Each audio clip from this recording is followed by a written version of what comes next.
গণেশ চতুর্থীর আগের দিন হাজব্যান্ড একটু তাড়াতাড়ি অফিস থেকে বাড়ি ফেরাতে তিনজনে মিলে বেরিয়েছিলাম একটু শপিং করতে। যেহেতু শোনা হয় এটা প্রথম বছর পূজা, তাই ওর জন্য একটু কেনাকাটা ছিল। কেনাকাটা তো প্রত্যেক দিনই প্রায় হচ্ছে, নিজেদের জন্য একটু একটু হচ্ছে আর সোনাটার জন্য বেশি হচ্ছে। কিন্তু অ্যাকচুয়ালি এই কেনাকাটার উদ্দেশ্যে আমরা বেরিয়েছিলাম একটু সেনকো গোল্ডে যাব বলে, ওর জন্য একটা কানের ছোট্ট বেলকুড়ি কিনবো বলে।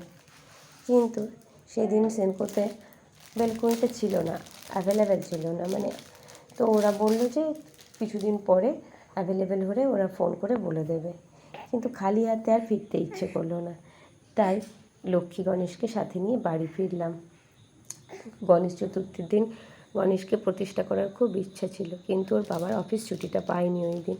তো ছোট্ট বাচ্চাকে নিয়ে তো আমার পক্ষে একা একা অত বড় পূজা করা সম্ভব নয়, তাই ইচ্ছে আছে এবছরের লক্ষ্মী পুজোর দিন লক্ষ্মী আর গণেশকে আমাদের ঠাকুর ঘরে প্রতিষ্ঠা করার।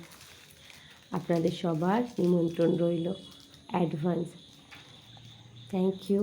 আর আমার চ্যানেল ভালো লাগলে প্লিজ লাইক সাবস্ক্রাইব করে দেবেন।